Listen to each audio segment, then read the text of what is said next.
Hace como unos 15 años más o menos, Marcela y yo estábamos recién casados y una persona, era el esposo de la hermana de mi suegro, que linda persona, linda gente. Él era un estadounidense enorme con unas manos que creo que las dos juntas mías hacen una mano de él.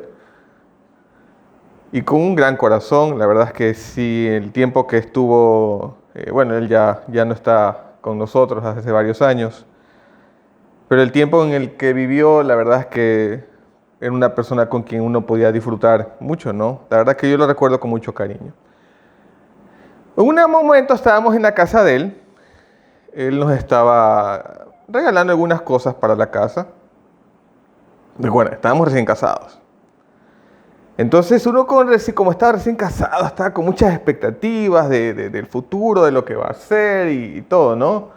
Y de paso también con un cierto nerviosismo por la nueva etapa con la que uno se está enfrentando. Y bueno, entonces él viene y, o sea, imagínenselo, ¿no? Era, o sea, un hombre ya con sus años, ¿no? Ya tercera edad. Y cuando hablaba, obviamente hablaba con mucho conocimiento de causa. Y entonces cuando una persona así le va a hablar a uno espera algo sustancioso, ¿no? Entonces él viene y me dice: Paul, con una seriedad, pero así, tipo juicio de esos pesados, ¿no? De esos donde hay una condena de por medio bastante jugosa. Entonces él me dice: Paul, y yo: nunca permitas en tu casa. Sí, yo me quedé como, ¿qué? Pues que no. Y yo enseguida en ese momento, y hace una pausa todavía. Nunca permitas en tu casa el café instantáneo. Y ahora, después de tantos años, yo puedo decir que definitivamente él estaba muy en lo cierto al decir que no permita en mi casa el café instantáneo, ¿no? Como ustedes saben, bueno, los que conocen saben que me gusta el café. Y eso lo comparo con una parte de la Biblia, en el libro de Génesis, cuando Abraham tenía a su hijo Isaac, de 40 años. Entonces como que el hijo soltero de 40 años, como que ya, mijito, ya, ya, como que ya es hora de, no sé, ¿no? Sin embargo, Abraham sabía que la decisión de casarse para él iba a ser crucial para el resto de su vida y para el desarrollo de la promesa de Dios para él y su descendencia, para sus nietos, sus bisnietos. Entonces yo imagino que de repente, bueno, ya pues tiene 40 años y yo ya quiero ver a mis nietos. O sea, el 40 años y soltero. Entonces, él toma a su hombre de confianza. Dice la Biblia que era de todos sus empleados, ¿no? Algunas versiones lo llaman siervos, criados. Otras dicen que era su mayordomo. Era así como aquel hombre de confianza, así como, no sé si se acuerdan en la película Titanic, el que estaba persiguiéndolo al muchacho, que era el criado del prometido de la chica. Era el mayordomo. Entonces en este caso era más o menos así, el hombre de su hombre de confianza, era su mayordomo. Y le dice: quiero que vayas a buscar una esposa para mi hijo. Y a modo de promesa solemne le dice: pero que no se te ocurra que sea una mujer cananea, sino que sea también una mujer como nosotros, así una mujer en esa época, bueno, todavía Israel no estaba constituido como nación, pero que era del mismo linaje, que esté de cierta forma emparentada. Bueno, sí estaba emparentada, ¿no? Que haya algún nexo familiar, porque de esa manera se iba a asegurar que la mujer con la que él se iba a casar iba a ser una mujer que lo respalde en todo lo que implicaba el caminar con Dios. Por eso dice: que ni se te ocurra. Entonces, lógicamente, el mayordomo dice: chus, ¿y ahora? Pero la Biblia no nos dice qué tan qué tan espiritual o qué tantas convicciones de fe tenía el mayordomo. Entonces el mayordomo le dice, pero entonces señor, o sea, y uno se pone a decir, ¿y yo cómo voy a escoger esposa para él, no? Pero y si mejor lo lleva el muchacho ahí para que vea cuál le gusta y que de repente ahí tal vez las ponemos ahí en fila, una al lado ahí, más o menos, una al lado de la otra y que tal vez les vea los dientes así, ¿no? Y Abraham, que ni se te ocurra llevar allá a mi hijo. Con una sencilla razón. Porque él sabía que de repente el chico iba a ver, esta me gusta, o esta de acá me gusta, y se iba a dejar llevar por... Exacto. Por lo que ven sus ojos, ni siquiera la va a conocer y va a estar ahí, sí, yo la quiero a esa. ¿Ya? Entonces, como que en ese momento Abraham, así más o menos como pasó con el tío Denis, le dijo al criado, nunca permitas en mi casa una mujer cananea. Y en Génesis 24:4 le dice, para que esto no ocurra, irás a mi tierra, a casa de mi familia, y buscarás allí una esposa para mi hijo Isaac. ¿Bien? Ahora pensemos en algo. El criado está en una situación complicada. Porque decir, bueno, o sea, ok, ya, voy para allá, buscaré una esposa para él, pero ¿y ahora qué hago? Pues ¿cómo lo hago? ¿Y si la traigo y no le gusta? O sea, es una cuestión una situación bastante complicada, ¿no? Es como que si de repente venga a un hombre de mi confianza, le digo, anda, busca una esposa para Andrea, pensando que ya Andrés tiene 40 años, y digo, ya. Entonces está de soltero 40 años todavía aquí, esperando que la mamá ahí también sea ahí un poco más, planchándole los interiores. Y de repente ya pensar en encontrar una esposa para él. Y como que, o sea, una situación complicada, ¿no? No es una cuestión de, ya que sí, ¿no? Entonces, él, en ese momento, que está en esa situación complicada, se da cuenta que el único que lo puede sacar de esa es el Señor.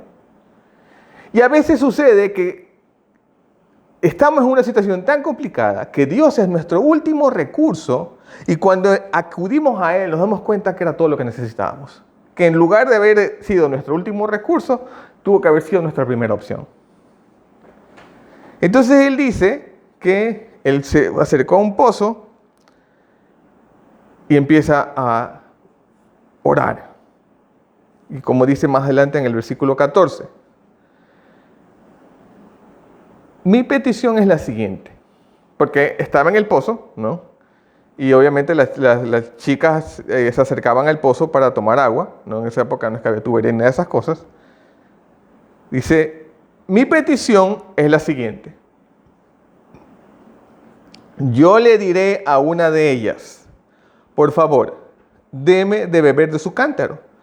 Si ella dice, sí, beba usted, y también daré de beber a sus camellos, que sea ella la que has elegido como esposa para Isaac. De esa forma sabré que has mostrado amor inagotable a mi amo. Aquí hay un detalle interesante. Aquí, este hombre no le dice a aquella que tenga tanta estatura, aquella que se ve así como Yayita 90, 60, 90 o algo así, sino que al contrario, busca alguna virtud del corazón. Porque le dice, le pediré, deme de beber. Entonces, y aquí, él le dice, ¿no? Si es que ella me dice, ok, vea usted y también le daré de beber sus camellos. Ahí él no estaba pidiendo agua para sus camellos. Y sin embargo, si ella busca darle ese valor agregado al acto de bondad, entonces él dice, ok, en ese momento yo sabré que esa es la que tú has escogido. Aquí hay una pregunta, ¿por qué Dios respondió a su oración? Porque efectivamente ahí fue que llegó Rebeca y bueno, el resto ya es historia, ¿no? En el sentido de que efectivamente ella cogió y le dio de beber a él, a sus camellos y todo, ¿sabes? Y la verdad es que muchas veces nosotros nos figuramos esto y lo analizamos como una historia de amor, porque efectivamente después así, cual película, Isaac y Rebeca se conocen, se enamoran y bueno, ya. El asunto es que cuando él le hace la petición a Dios, le hace una petición acorde a la situación, algo que de alguna manera era medible, y no es que se fue disparatado, no es que se puso a decir, por ejemplo, algo como la chica que venga y de repente se acerque a mí y me diga, oiga, me quiero casar, ¿usted tiene un esposo para mí? O algo así. O sea, él no le estaba pidiendo algo así. O sea, él en ese momento se enfocó en la situación, hizo una petición concreta y Dios le respondió. Cuando nosotros buscamos una respuesta de Dios, en ocasiones nos toca correr un riesgo. ¿Y cuál es este riesgo? Precisamente el riesgo de que cuando nosotros pedimos, tal vez la respuesta no sea la que esperamos. Ahora, a veces pensamos que Dios está tan ocupado o que tiene tanto que hacer por tantas personas en el mundo, aquellos que son más necesitados, aquellos que, como dice la Biblia, ¿no? Las viudas, los pobres, los huérfanos y todo. Entonces, como que, o sea, ¿por qué lo voy a molestar con algo tan insignificante? Pero si Dios está en los detalles, ¿por qué no confiarle los detalles? O sea, si Dios en el momento que nos diseña con tanto detalle, y si usted se fija, mira a su alrededor, mire la creación y dése cuenta cómo Dios está en los detalles. Y si Él está en los detalles, ¿por qué no confiarle los detalles? No hay petición tan pequeña que a Él no le interese. Ni tampoco hay petición tan grande que Él no pueda hacer realidad. Pero la clave está en arriesgarse, en el riesgo. Por ejemplo, cuando yo voy a comprar un paquete de café, estoy corriendo un riesgo. Cuando, por ejemplo, es un café que no he probado, alguno que no lo conozco, es una marca que no conozco, una variedad que no conozco, y de repente estoy corriendo un riesgo. Entonces, considero que ya he probado muchas marcas y que yo ya puedo, por ejemplo, cuando alguien me pregunta, me dice, bueno, ¿y cuál recomiendas? Bueno, este de aquí, o este de acá, o este de acá, este de acá, no, este de aquí ni se te ocurra, o este de acá, cosas como esas. Entonces, ¿por qué? O sea, en algún momento tuve que probarlo y tal vez llevarme la desagradable sorpresa que ese café, que encima que tal vez era caro, malo. Porque en el barato, bueno, uno como que de cierta manera esperable, ¿no? Pero es más triste cuando es caro y malo. Pero ¿cómo pude llegar a ese punto? O sea, ¿qué tuve que hacer? Arriesgarme. Correr el riesgo de tomar un café malo. En ocasiones ese riesgo ha resultado bueno o muy bueno. Pero ¿qué tuve que hacer? Arriesgarme, exponerme a que inclusive las cosas no resulten como yo quería. Y eso es lo mismo que pasa cuando nosotros le hacemos una petición a Dios, oramos. Que hay veces en que la respuesta no va a ser la que esperamos, o no va a ser la que nosotros queríamos, o no va a ser en el momento que esperamos.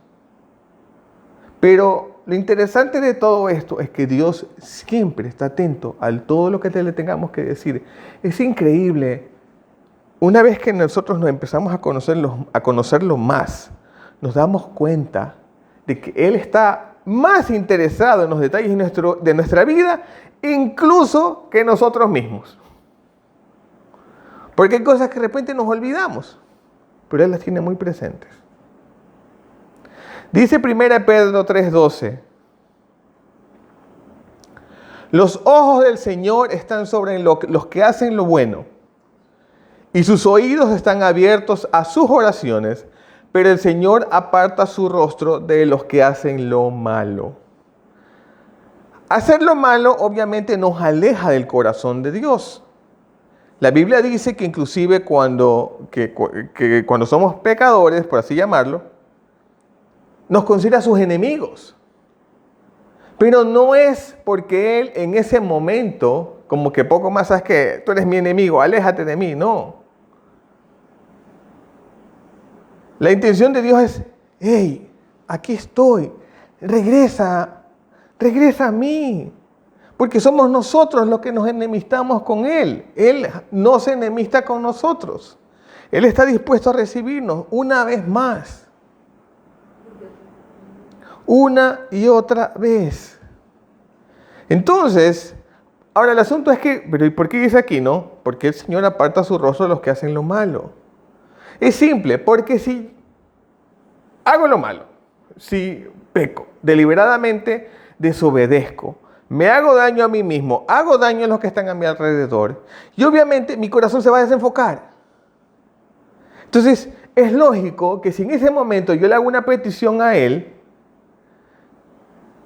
puede ser que mi petición no vaya acorde al plan que Él tiene para mí, porque en ese momento mi petición va a ser egoísta, porque mi corazón está desenfocado de Él. Mi corazón está apartado de Él, y si mi corazón está apartado de Él, mis anhelos, mis deseos no van a ir acorde a los suyos. Entonces, si nosotros sabemos que Él siempre está buscando el bienestar para nosotros, siempre está buscando que nosotros crezcamos y que maduremos, Él sabe que es lo mejor para nosotros. Y como Él sabe que es lo mejor para nosotros, por eso es que vemos aquí lo que se nos dice, que si nosotros nos acercamos a Él, no va a haber obstáculo para que nuestras oraciones tengan respuesta. Dice Santiago 4:3. Oran, pero no reciben nada porque oran con motivos equivocados, queriendo gastar lo que reciban en placeres egoístas. Y esto es básicamente una explicación de lo que vimos anteriormente. A veces pasa que nosotros nos acercamos a Él y le pedimos, pero ¿por qué le pedimos algo? ¿Por qué? ¿Cuál es la motivación que hay detrás? Se dice que la oración que llega al cielo es la que inicia en el cielo. Y muchas veces nosotros hablamos del cielo como nuestro destino. Pensamos, ok, el Señor viene, nos vamos al cielo. Me muero, me voy al cielo. Pero el cielo, más allá de ser nuestro destino, es nuestro origen. Fuimos concebidos en el corazón de Dios desde el cielo. Es decir, cuando nosotros decimos que vamos al cielo, lo que estamos haciendo es volver a casa. Volver al lugar donde pertenecemos. Entonces, cuando hay algo que está en el corazón de Dios y Él, por medio de su espíritu que se conecta con el nuestro, podemos recibirlo y a su vez orar. Entonces esa oración que regresa al cielo es la que partió de ahí. Por eso es tan importante entender que cuando estamos nosotros orando tenemos que pensar, bueno, ¿por qué lo estamos haciendo? Porque es verdad que Dios anhela que estemos bien, anhela nuestro bienestar, pero nuestro bienestar no necesariamente es lo que para nosotros es lo mejor. Porque, por ejemplo, le digo, Señor, yo no tengo ningún problema en que tú quieras probarme con $1.000.000. Pero ¿qué pasa? Puede ser que en este momento algo que yo considere que es lo mejor para mí, tal vez en este momento no lo sea. Pero de ahí, bueno, si él me lo quiere dar, yo no protesto, ¿no? Entonces, ¿qué sucede? Pero si yo en este momento digo, ¿sabes qué, Señor? Sí, ya quiero ser de ahí. Y estoy pensando en que esto es para mí, pensando egoístamente, la respuesta de Él, ¿qué va a hacer? Pero, a ver, si te doy esto en este momento, ¿qué vas a hacer con eso? Te vas a apartar de mí, yo no quiero eso. Entonces, cuando se trata de pedir, hay que enfocarse en que no se trata de algo egoísta, sino más bien es que, ok, yo soy bendecido para dar. Yo soy bendecido para que de esa manera pueda demostrar el amor que Dios ha puesto en mí. Porque Él dice algo, en esto conocerán que yo los he amado, en ver cómo ustedes se amen unos a otros. Y aquel que es fiel en lo poco, en lo más es fiel. O sea, si yo en lo poco estoy demostrando ser fiel, no malgastando el dinero, sino más bien siendo un buen administrador, dándole lo que le corresponde y haciendo las cosas de forma correcta, ¿cómo él va a negarse a darme más en su momento? Entonces, por eso es tan importante entender que a veces decimos que oramos y no recibimos respuesta porque sencillamente lo estamos haciendo con motivaciones egoístas, para mi propio provecho, en lugar de buscar el bendecir a otros, el bienestar de otros. Y que a la larga eso va a ser mejor para uno, porque es más bendecido dar que recibir. Porque cuando nosotros damos, hay en esa alegría en nuestro corazón de haber bendecido a otro, de haber dado al que necesita. Dice 1 de Juan 5:13, les escribo estas cosas a ustedes que creen en el nombre del Hijo de Dios para que sepan que tienen vida eterna. Esto obviamente nos da identidad y nos da esperanza. Ahora, hay algunos que argumentan que Dios no existe porque a lo largo de la historia diversas civilizaciones han creado dioses. La verdad es que yo escucho ese argumento que dice, no, pero a lo largo de la historia hay varias civilizaciones que han creado dioses. Pero, o sea, el hecho que por el producto de la misma necesidad que hay en el corazón, que Dios la puso ahí para creer, que ellos hayan inventado dioses de las cosas que tal vez son visibles o sencillamente porque comieron mucha menestra y se les ocurrió no poner nombre a un dios, no quiere decir por eso que el Dios que conocemos, el creador de los cielos y la tierra, no exista. O sea, no tiene nada que ver. O sea, el hecho que haya tantas marcas de café malas no quiere decir que en el supermercado no haya café bueno. No es que yo voy a probar varias, pero está mala. Entonces, ya no hay ningún café bueno. Eso no, o sea, lo uno no implica lo otro. Entonces aquí vemos que lo que nos dice el apóstol Juan, que esto les escribo a ustedes que creen.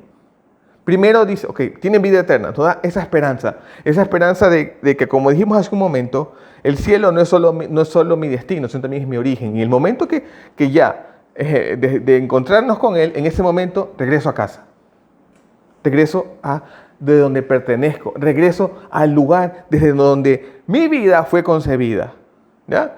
Y en el siguiente versículo, en el 14 dice, esta es la confianza que tenemos en acercarnos a Dios, que si pedimos conforme a su voluntad, Él nos oye. ¿Cómo sabemos cuál es su voluntad? ¿Cómo sabemos qué es lo que Dios quiere? Y a veces nosotros llenamos esto de tanto misticismo y como pensamos, no, yo no puedo saber qué es lo que Dios quiere. Entonces, como no puedo saber qué es lo que Dios quiere, no sé qué hacer y no hago nada. Pero la Escritura, la Biblia, nos muestra algunos detalles que son bien puntuales, bien específicos acerca de lo que Dios quiere. Y si nosotros nos ponemos a ver el por qué hay mandamientos, por qué Dios nos da instrucciones, por qué nos advierte de tantas cosas, nos advierte de peligros, nos advierte de cosas que nos pueden pasar si obramos mal, entonces podemos decir que entre las cosas que Dios quiere, la principal, cuando se trata de la relación de Dios con el hombre, es obedecer, que uno obedezca, es obedecer en amor. No se trata de que lo obedezco porque simplemente recibo las instrucciones y ya, como que si fuera un soldado en el ejército, que recibo la instrucción, aunque no quiera, obedezco. Es diferente cuando busco obedecer en amor. Cuando recibo la palabra y esta palabra, esta porción de esta instrucción que recibo yo en su palabra, la leo y me doy cuenta, wow. Si hubiera sabido esto antes, me hubiera ahorrado tantos problemas. O si hubiera leído esto antes y si lo hubiera conocido antes, las cosas serían diferentes en este momento. Pero ya lo conozco. Tal vez no fueron diferentes antes. Tal vez me equivoqué antes, pero ahora ya no me voy a equivocar porque ya conozco la verdad. Entonces, como sé que me ama, como me siento amado, como sé que mi Padre me ama, sé que sus instrucciones son para mi bien. Y es tan triste porque a veces buscamos compensar con sacrificio lo que perdemos por la desobediencia. Pensamos que Dios se va a agradar porque de repente, como me siento incómodo por haber desobedecido, pensar que porque haga muchas cosas, porque ya, ok, ahora sí voy a ir a la iglesia y voy a ir a 20 iglesias. Como que si ya por eso voy a compensar aquello que he perdido por la desobediencia. Hay personas que en ocasiones inclusive hasta se hacen daño, que caminan de rodillas en la calle, se flagelan, algunos hasta que se crucifican, pensando que de esa forma van a agradar a Dios. Y la verdad es que tal vez en su corazón hay una buena intención. No lo niego. Tal vez en su corazón ellos anhelan acercarse a Dios y buscar a Dios. Pero si ahí es donde, como dijo el profeta Samuel, si supieras lo que quiere decir que misericordia quiero y no sacrificio.